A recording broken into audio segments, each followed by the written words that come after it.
un des signes qui montre que quelqu'un est conduit par l'esprit. 1.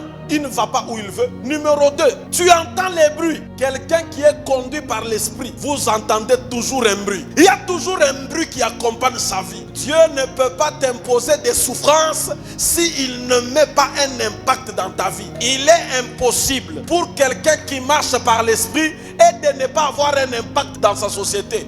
Autour de toi, tu n'as que deux choix. Soit tu auras l'impact des œuvres de la chair. Donc quand on parlera de toi, on ne parlera de toi qu'en termes de « il m'a blessé », « il m'a escroqué », « il m'a volé », « il m'a… » Soit on parlera de toi en termes de « depuis que je l'ai rencontré, ma vie a changé ». J'ai aimé quelqu'un, j'ai lu un témoignage, quelqu'un commentait « depuis que je te fréquente, ma vie a changé ». Oui, ce sont les genres de témoignages, quand quelqu'un marche par l'esprit, il provoque la transformation autour de lui. Tu ne peux pas marcher par l'esprit pendant 10 ans et avoir un ami intime qui continue à être alcoolique pendant 10 ans. Il y a quelque chose qui ne va pas. There is something wrong somewhere.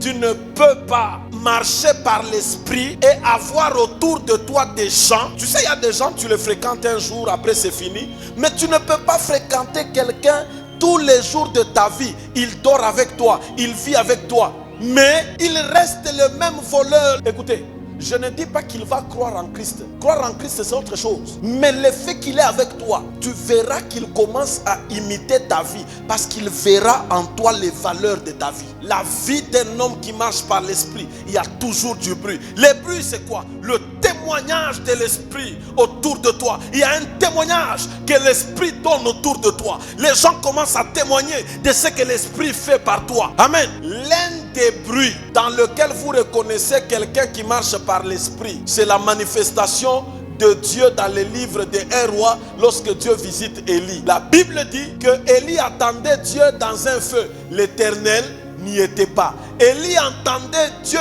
dans un vent violent. L'Éternel n'y était pas. Et il y a eu un vent doux et léger. Et l'Éternel y était. Lorsque quelqu'un marche par l'esprit, sa présence est paisible. On peut s'agiter humainement, mais vous pouvez ressentir la présence de la chose en lui.